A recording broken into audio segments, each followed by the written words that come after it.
surga. Itu saja. Oh begitu. Tapi saya doanya bagaimana itu bang? Bagaimana doanya? Doanya itu ya, kalau saya kan orang Timor Leste. Kalau bahasa Indonesia itu Salam Maria, Salam Maria, Salam Maria ada. Oke, atau begini saja bang, mungkin ada seorang yang lebih berkompeten supaya nanti diskusinya itu, karena nanti banyak yang protes dengan saya bang. Ketika saya berdiskusi dengan orang-orang muslim, banyak yang inbox saya bilang begini, kamu tuh beraninya debat sama orang Islam awam. Nah, saya tunggu-tunggu ustadznya yang datang. Nah, ustadznya datang malah mengiyakan saya semua. Begitu. Nah, coba kira-kira abang setuju nggak kalau misalnya yang datang itu adalah seorang Katolik yang berkompeten seperti RK? Itu dia ya, itu di. Begini bang, menurut abang RK berkompeten nggak untuk mewakili Katolik untuk berdiskusi dengan saya? Ya. Berkompeten dia. Berarti Anda setuju bahwasanya yang menyuruh menyembah patung itu Tuhan? Menyuruh menyembah patung Bunda Maria. Ya, mungkin maksudnya RK itu menyuruh nyembah patung Bunda Maria. Yang menyuruh itu Tuhan. Begitu. Anda setuju dengan statement RK? Ya, bukan, tidak. Coba saya putarkan dulu ya videonya ya bang ya, biar nanti saya tidak dibilang fitnah. Begitu. Karena berkali-kali saya dikatakan sesat, berkali-kali ajaran saya itu dikatakan ajaran sesat, tapi saya sekali aja bikin video yang sesat itu yang ngomong begini. Sebentar ya, saya kasih dulu bang videonya. Sebentar bang, sabar ya bang ya. Nih, saya besarin ya suaranya. Stop cium patung RK, Kristen tidak mengajarkan itu. Yosua sembah patung. Nabi Musa menyembah patung. Berarti Nabi Musa sesat, Yosua sesat. Tuhan yang mengajarkan Yosua dan Nabi Musa menyembah patung adalah Tuhan yang sesat, begitu? Nah, hei, otakmu. RK jangan menyembah patung. Iya, Yosua juga menyembah patung. Nabi Musa menyembah patung. Oke, coba apakah Anda setuju begitu? Justru di dalam Alkitab itu Musa marah begitu. Karena orang-orang Israel menyembah patung.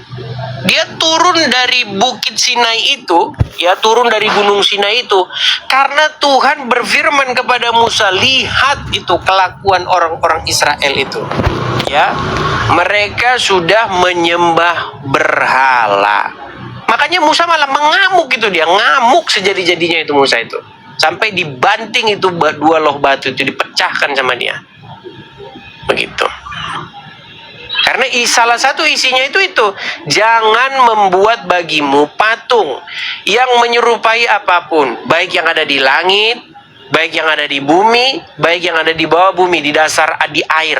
Tuh. Jangan sujud menyembah kepadanya. Itu udah jelas itu bunyinya. Tapi kalau patung itu digunakan sebagai media untuk pemberitaan kebenaran. Contoh misalnya bang, ada patung misalnya Petrus di sampingnya, kemudian ada patung ayam. Terus orang bertanya, apa itu maksudnya? Oh, itu maksudnya Petrus di situ menyangkal bahwa dia mengenal Yesus, menyangkal Yesus. Dia menyangkal Yesus 3 kali. Nah, setelah dia menyangkal Yesus, barulah ayam itu berkokok, seperti yang sudah dikatakan oleh Tuhan Yesus kepada Petrus. Bukan untuk disembah-sembah, bang. Begitu. Nggak salah bang, membuat patung itu tidak salah. Di dalam Alkitab, di dalam Alkitab itu diperintahkan pada waktu itu ketika Salomo mendirikan bait Tuhan. Di situ banyak didirikan semacam ukiran-ukiran, tapi tidak pernah untuk disembah. Itu yang digambar itu itu hanya media saja. Kami itu berdoa bersama dengan Maria, bukan berdoa kepada Maria. Oke. Ya. Oke, makanya saya bertanya, Bang. Saya bertanya seperti itu. Ya, Tapi yang saya tangkap itu bukan berdoa bersama, tapi berdoa kepada. Seperti itu. Makanya mungkin yang perlu menjelaskan ini adalah orang yang lebih berkompeten ya, Bang ya, supaya kita tidak dibilang nanti kita di sini begini. Saya capek Bang dibilang begitu, oke? Oke? ya. Oke, baik, saya turunkan ya, Bang ya. Oke, baik, saya turunkan. Ayo silakan, mungkin ada RK begitu ya, yang mau mengkonfirmasi begitu, karena saya ini udah berkali-kali dikatakan sesat 6 bulan tuh saya tuh diam aja. Ya teman-teman ya, seperti itu. Banyak orang yang mengatakan saya sesat, tapi saya diam saja begitu 6 bulan nih. Tapi nampak-nampaknya ya sedikit-sedikit saya perlu menjawab lah, seperti itu ya Bang ya.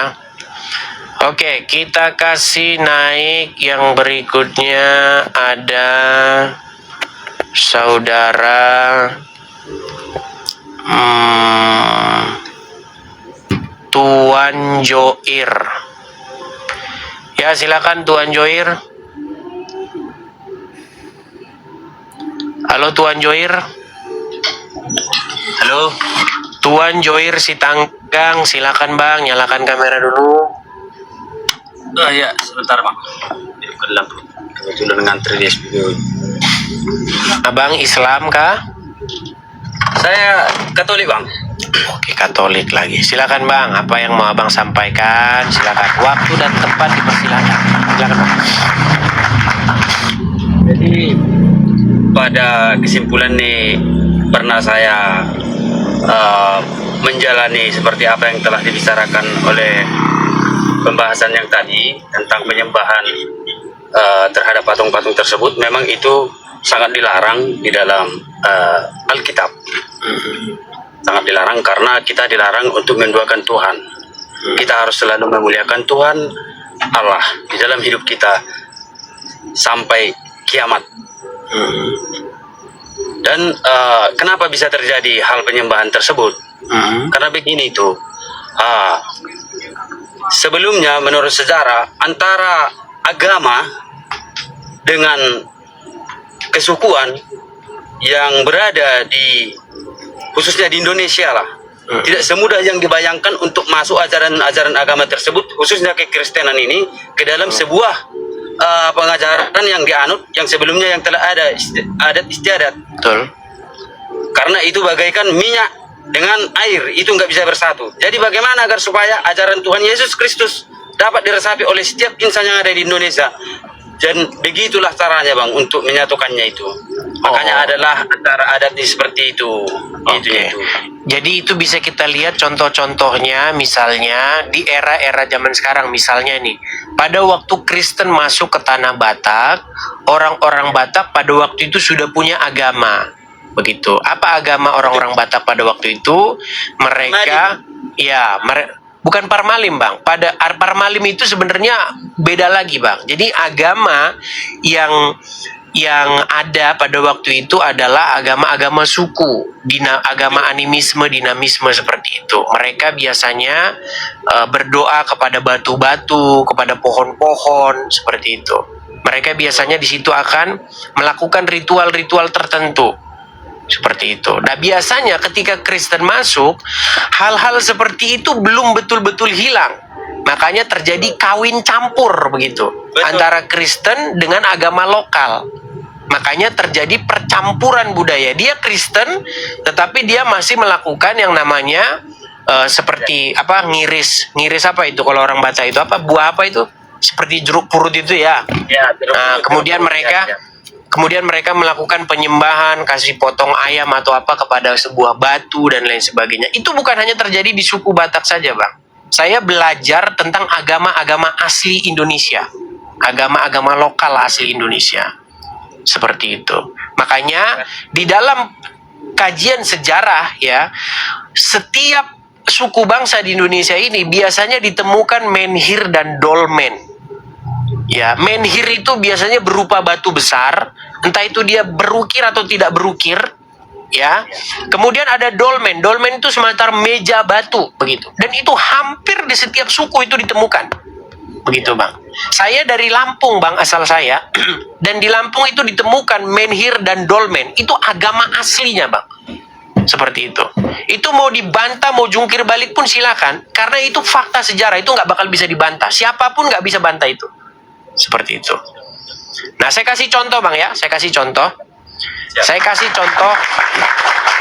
Saya ini kebetulan bang orang yang sangat menggandrungi sejarah. Pada saat itu banyak Bentar ya bang ya, saya balikkan. Ya bang Edis.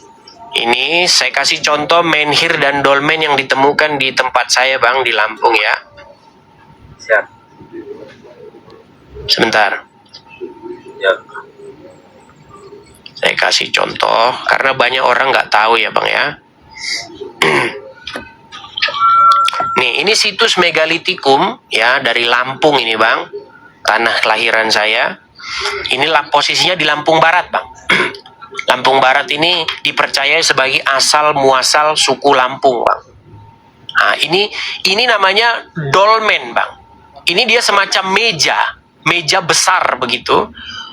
Dan biasanya juga ditemukan menhir. Nah, menhir itu seperti ini. Begitu. Nah, jadi pada waktu itu mereka memang biasa, Bang. Dan ini bukan hanya di Lampung saja, ini hampir di setiap suku, Bang. Betul. Di Indonesia. Nah, mereka biasanya mempersembahkan sajiannya, sesaji kalau bahasa kita. Sesaji itu di atas meja-meja ini. Ya, Nah, iya, sajen kalau orang Jawa bilang. Nah, ini dipersembahkan kepada siapa? Dipersembahkan kepada ini, batu-batu ini. Nah, mereka percaya, jadi orang-orang terdahulu, nenek moyang kita percaya bahwa di batu ini itu berdiam arwah atau roh-roh leluhur. Begitu. Seperti itu, Bang. Kalau Abang nonton film-film Cina, nonton film-film zaman dulu kan seperti itu. siap. Jadi mereka percaya dengan yang namanya arwah-arwah atau kekuatan-kekuatan spiritual, kekuatan magis yang mendiami benda-benda tertentu. Seperti itu. Makanya mereka mempersembahkan sajian dan itunya di situ. Nah, di dalam firman Tuhan Bang dikatakan bahwa Tuhan itu tidak diam begitu di batu-batu. Tuhan tidak diam di patung-patung buatan tangan manusia. Seperti itu, Bang. Nah, makanya ketika pengajaran dari Tuhan Yesus datang, orang-orang itu disadarkan tentang pengajaran yang benar. Seperti Saya sepakat itu, Bang. Bang Edis. Saya setuju. Sekalipun Abang Katolik, tapi Abang tidak setuju dengan penyembahan patung-patung seperti itu ya. Betul. Baik Bang, puji Tuhan Bang, yang inbox saya, orang-orang Katolik banyak Bang, yang mengatakan bahwa sekalipun saya Katolik, saya tidak setuju dengan sujud bertekuk lutut kepada patung Maria. Banyak orang Katolik yang inbox saya seperti itu. Khususnya untuk saya, Bang Edis, satu dasar membuat saya mengatakan seperti demikian. Itu telah ada tertulis di firman Tuhan bahwasanya Tuhan itu sangat benci dia akan diduakan. Betul. Apalagi sampai membuat berhala. Baik, mantap. Ini Bang yang saya tunggu nih. Kalau begini mantap kita. Oke, makasih ya Bang Tuhan. Selamat malam Bang Edis. Selamat malam Bang. Bang. Shalom. Shalom. Ya. Tuhan memberkati semua. Tuhan berkati. Ya. Amin. Ya, seperti itu ya teman-teman ya. Jadi ketika firman Tuhan diberitakan, maka kita itu jawaban kita itu adalah sami'na wa ta'na. Iya. Begitu.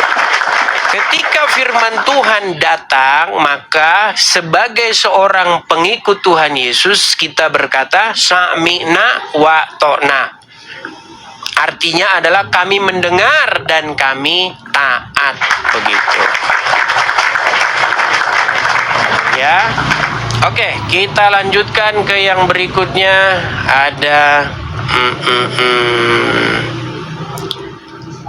religius. Ya, silakan religius. Ya, tuh banyak yang ngomong tuh back to the Christ. Ya, betul. Kembali kepada Tuhan Yesus. Oke, silakan yang berikutnya. Kita kasih naik ada Nadim Iskandar.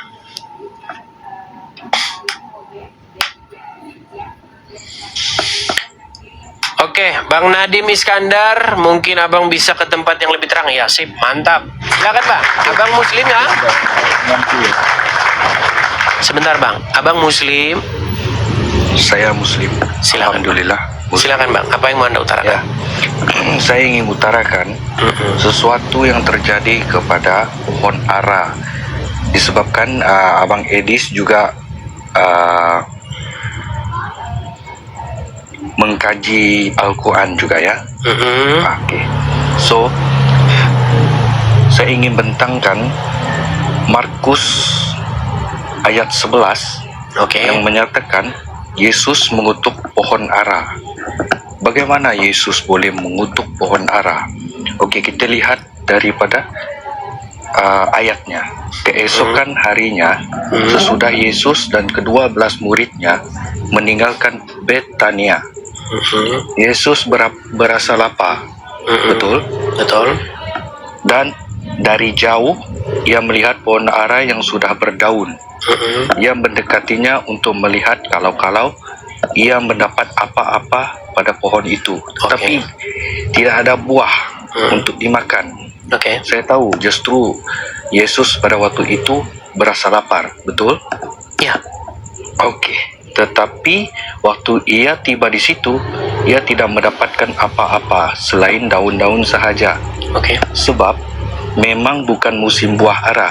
Oke. Yesus tahu pada musim itu bukan musim buah ara. Betul? Ya, terus.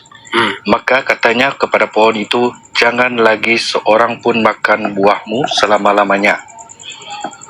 Dan murid-muridnya pun mendengarkannya. Jadi, intinya, kalau Yesus sudah tahu pada waktu itu bukan musim buah ara, mengapa dia tidak tahu bagaimana buah ara itu berbuah? Dan mengapa Yesus bisa mengutuk pohon ara itu untuk dijambak? Karena tidak didapati buahnya di sana, Bang. Dikatakan di dalam ayat tersebut dikatakan bahwa karena ia tidak mendapati buah di situ, maka akhirnya dia berkata kepada pohon ara itu, mulai dari hari ini tidak akan lagi, yang seperti yang Anda bacakan lagi.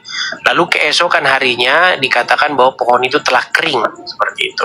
Lalu ditutup dengan ayat, aku berkata kepada kamu, di situ ada berkata, jikalau imanmu sebesar biji sesawi saja, maka engkau dapat berkata kepada gunung ini, hai gunung, tercabutlah engkau dan tertanamlah di laut, maka ia akan patuh kepadamu. Nah, jadi memang ayat ini, Bang, itu saya akui, ini ayat ini memang kontroversial ya, kontroversial ayat. Yang saya maksudkan begini, Bang. Kalau Anda berbicara dengan saya ini orangnya itu sangat-sangat berpikir modern ya. Nah, sekarang begini, Bang. Anggap saja ini, menurut Anda ini. Karena salah satu buku yang saya bahas itu adalah The Five Gospels ya, buku yang membahas tentang apa yang sungguh-sungguh benar-benar dikatakan Yesus dan apa yang merupakan kata-kata yang sebenarnya tidak pernah diucapkan oleh Tuhan Yesus. Sekarang yang menjadi problem, sebelum saya bahas itu lebih dalam, begini Bang, seandainya ini permisalan Bang ya, permisalan ayat itu tidak orisinil, apa yang jadi masalah di dalam kekristenan? Silakan. Oke. Kalau Yesus sudah tahu pada waktu itu bukan musim buah ara, mengapa dia masih lagi mahu? Oke, maka dari itu Bang, tadi jawaban saya itu sudah cukup simpel Bang. Begini Bang, tadi jawaban saya itu sudah cukup simpel. Begini Bang, Abang kan mempermasalahkan ayat tersebut. Saya ngerti Abang bikin pertanyaan itu asal-muasalnya dari mana. Jadi Bang, ada sebuah buku yang berjudul The Five Gospels. Abang pernah tahu buku itu? Pernah tahu tentang buku itu? Oke, buku itu berbicara tentang mencari apa yang sungguh-sungguh benar-benar dikatakan oleh Tuhan Yesus dan apa yang benar-benar apa yang ditambahkan belakangan. Karena ini teman-teman, saya ngomong ini ya, jangan nanti teman-teman, ini pandangannya begini. Saya kasih tahu, gini. Di dalam Alkitab, ini omongan ini agak keras dan ini hanya dibahas di meja-meja para akademisi. Orang-orang awam tidak pernah diceritakan hal-hal yang seperti ini di gereja. Begini Bang, saya ini adalah orang yang percaya bahwa ada banyak tambahan-tambahan di dalam Alkitab. Jadi ketika penyalin itu menyalin Alkitab, di dalam Alkitab itu ditambahi oleh para penyalin-penyalin itu sendiri. Itu. Salah satunya misalnya tentang kutipan kata-kata, dengan demikian ia menyatakan bahwa semua makanan itu halal. Itu juga kata-kata yang ditambahkan. Cuman ini banyak, saya kasih contoh Bang ya, biar Abang ngerti. Makanya sebenarnya tadi udah langsung saya cut saja. Kalau Anda mengatakan bahwa itu ayat tidak orisinil, maka apa yang menjadi masalah tentang agama Kristen? Begitu. Karena Bang, kalau sudut pandang saya memang mempercayai tentang adanya ayat-ayat di dalam Alkitab yang tidak orisinil.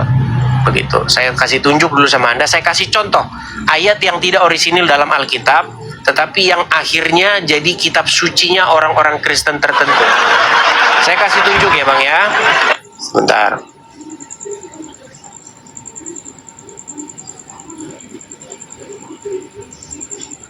Sebentar ya Bang ya.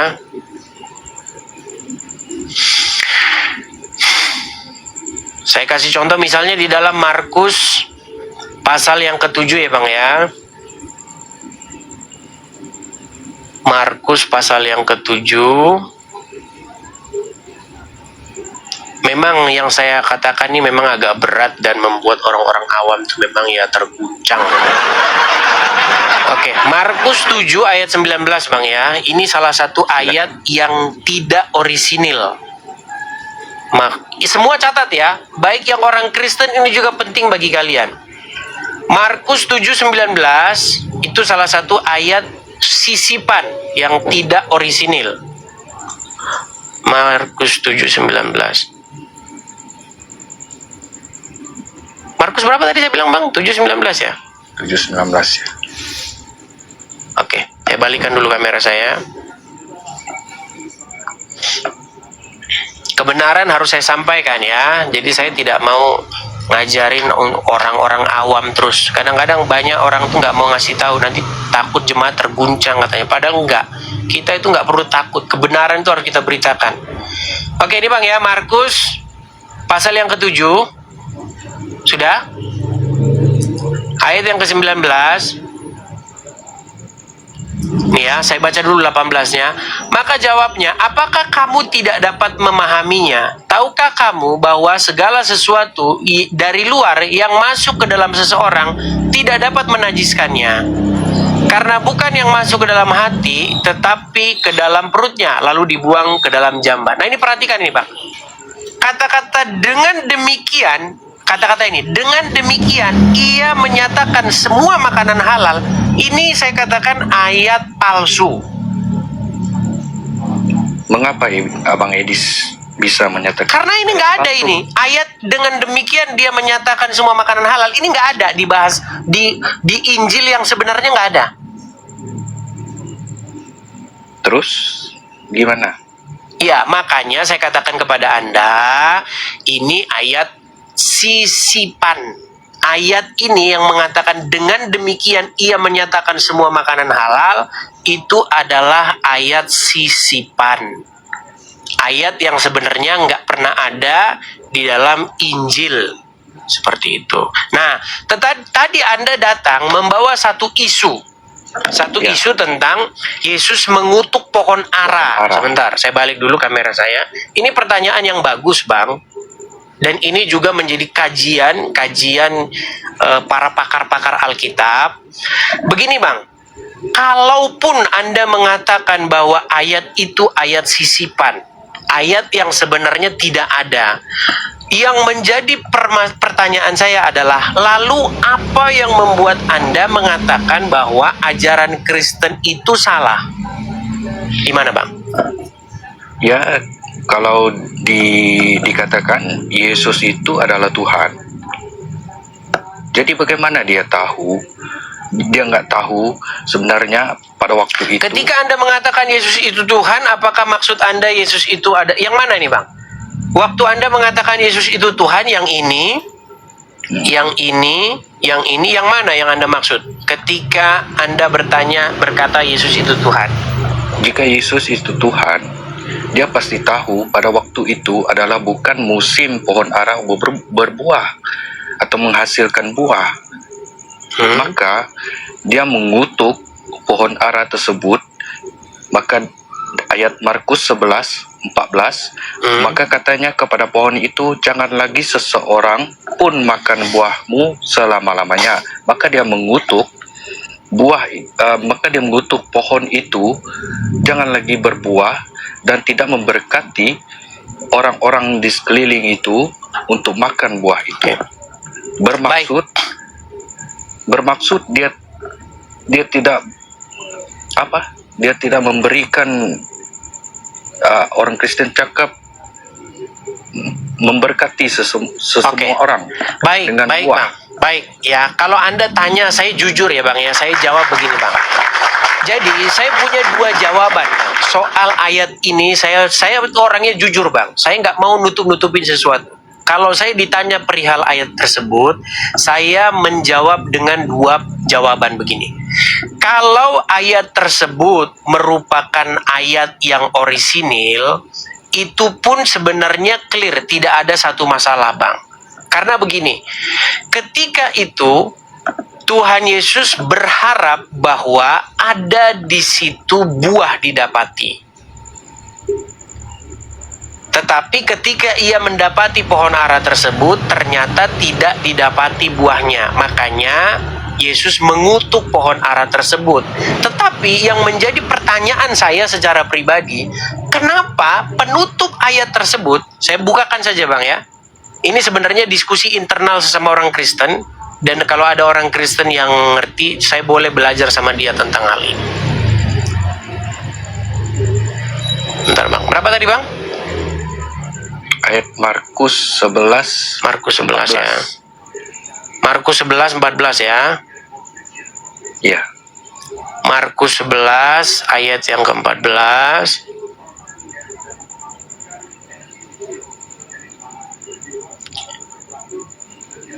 Sebentar Bang, tapi ada yang lebih panjang Bang. Ini versi yang pendek Bang ya. Sebentar. Karena itu versi yang pendek Bang. Kalau versi yang panjangnya saya kasih tahu. Sebentar.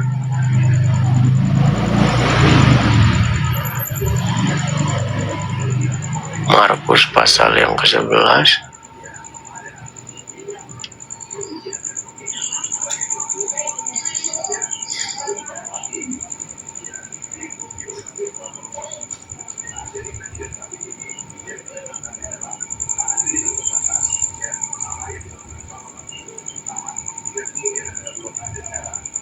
Sabar ya Bang ya.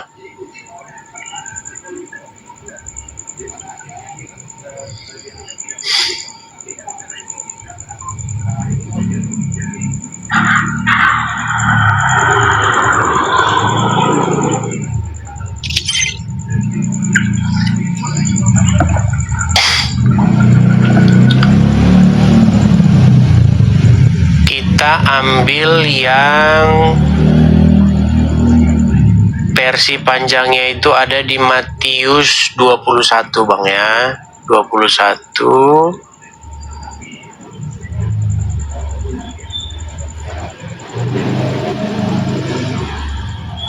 Saya balikkan dulu kamera saya. Oke.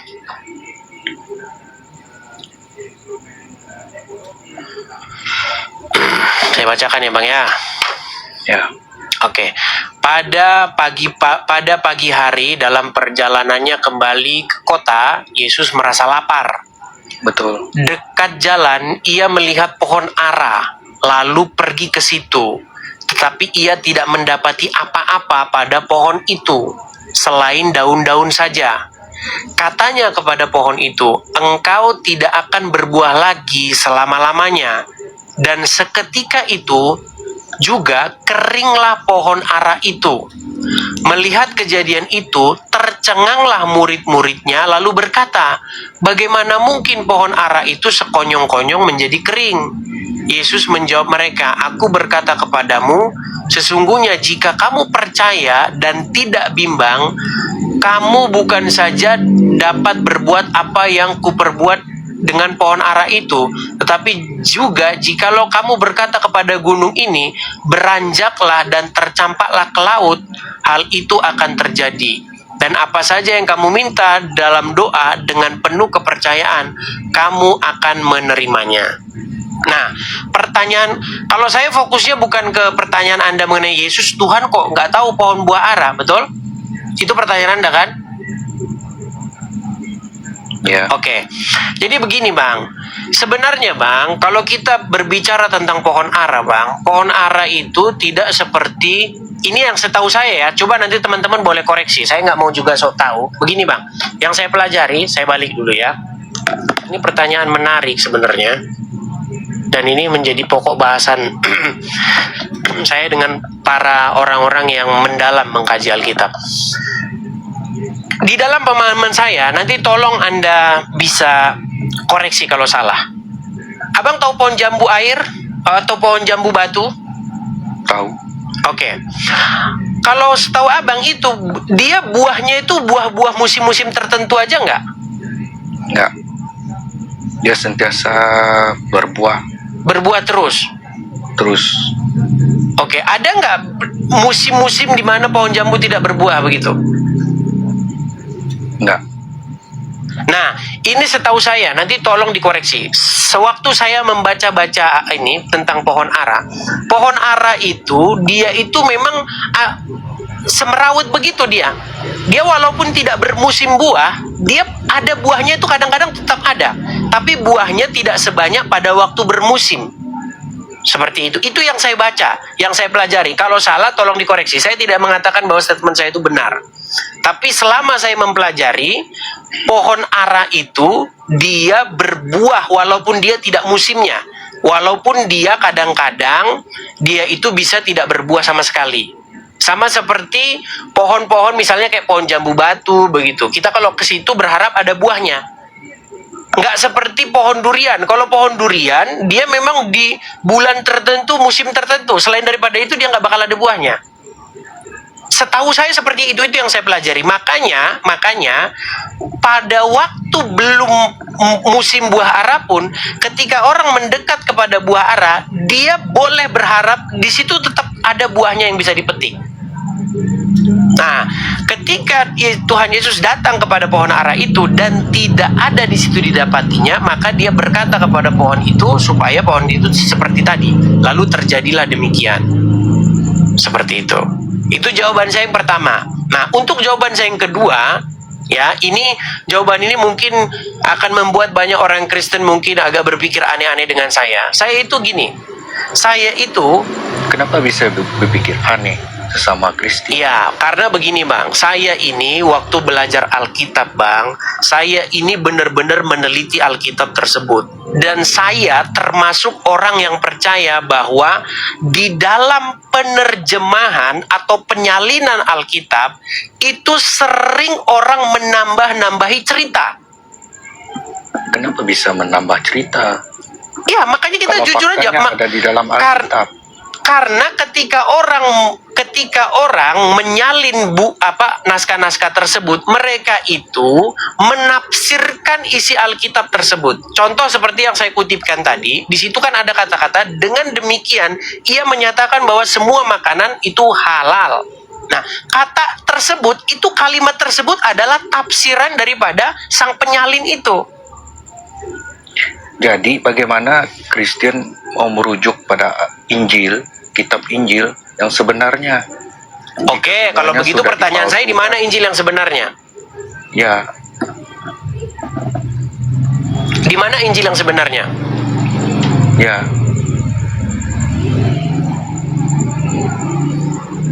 Iya, pertanyaan saya sama abang. Begini bang.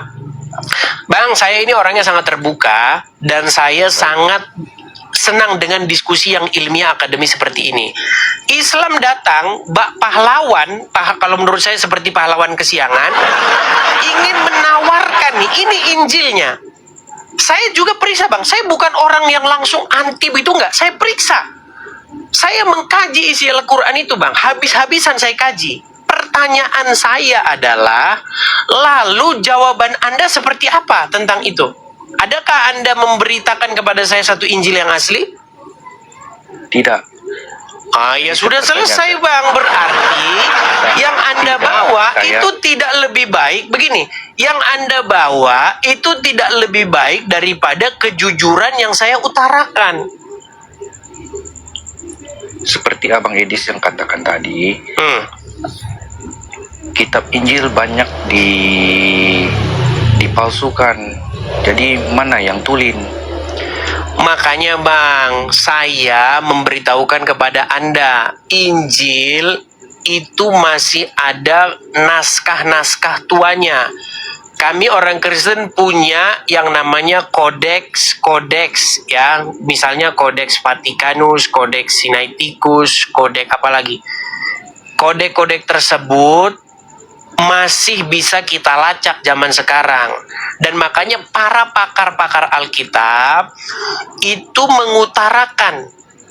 Makanya bang, kalau Anda baca Injil yang di dalamnya untuk kajian-kajian para akademisi, itu dikasih tahu naskah-naskah sebelumnya itu tidak ada yang seperti itu. Dan itu bang, di dalam kekristenan itu hal yang biasa bang. Karena Injil itu bukan Tuhan ngasih kitab begitu, ini kitab gitu, seperti di dalam pikiran kalian, bukan begitu bang. Nggak seperti itu Injil itu. Injil itu adalah berita gembira. Berita gembira tentang apa? Tentang datangnya Sang Juru Selamat Mesias. Nah, ketika Sang Mesias itu datang, maka berita tentang Injil itu ditulis bang. Ditulis menjadi satu kesaksian. Nah, ketika proses penulisan ini bang, itu nggak seperti mesin fotokopi bang. Itu berlangsung lama, ratusan tahun itu lamanya bang. Ya, nah maka pada waktu itu dilakukanlah yang namanya sortir. Karena waktu itu ada banyak bang, Injil-Injil itu banyak. Injil-Injil tanda kutip itu palsu itu banyak. Nah, ketika proses penyalinan ini, itu terjadi yang namanya salah tulis, terjadi kesalahan penulisan, terjadi penambahan. Dan itu jujur bang, di kalangan akademisi itu dikupas tuntas. Dan Kristen tidak pernah takut dengan hal-hal seperti itu. Mungkin bagi orang-orang awam akan berkata, wah seperti ini, begini. Enggak bang. Kita ini kalau mau jujur-jujuran, mau belak-belakan, terjadi kesalahan penulisan, terjadi penambahan ketika penyalinan. Dan sebagai orang yang jujur, dan sebagai seorang yang meneliti Alkitab, hal-hal yang remeh-temeh seperti itu memang ada. Tapi bukan hal-hal esensial, bukan soal-soal yang merujuk kepada keselamatan atau esensi atau inti ajaran Kristen. Itu saya akui bang. Dan ketahuilah juga oleh Anda datang dengan membawa Al-Quran, memberitahu solusi ini. Saya kasih tahu bang, kentut. Nggak ada bang. Saya sudah meneliti semuanya bang. Sudah saya pelajari, sudah saya teliti. Jadi kalau Anda datang ke sini menawarkan, kalau begitu inilah kitab yang asli bang, omong kosong. Nggak ada bang. Jadi Abang Edis ya, ada satu lagi pertanyaan. Mengapa Yesus tidak melihat masa depan seperti yang dilihatnya kepada Petrus ya? Bukan bang, kita satu isu dulu saja, bereskan dulu bang. Saya mau tanya kepada Anda bang, seandainya bagian cerita tentang Yesus mengutuk pohon ara itu bukan bagian yang orisinil, kira-kira menurut abang, teman-teman saya harus ini ada kegiatan teman-teman, jadi saya harus berangkat dulu ya. Jadi saya harus berangkat dulu. Kita lanjutkan besok lagi ya. Ini tema menarik, tapi saya sebenarnya pengen bahas ini sampai tuntas, tapi mau gimana lah, gitu ya. Oke Bang ya. Sambung besok lagi ya. Sambung besok lagi ya. Oke, baik. Terima kasih. Saya turunkan ya. Oke. Teman-teman sekalian, karena saya harus berangkat ya bekerja, saya harus ngantar teman-teman. Jadi kita lanjutkan diskusi kita di kesempatan-kesempatan berikutnya.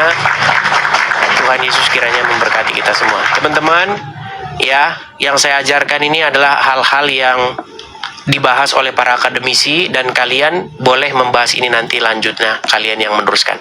Oke, saya rasa itu saja teman-teman. Selamat malam. Tuhan Yesus memberkati. Sampai jumpa.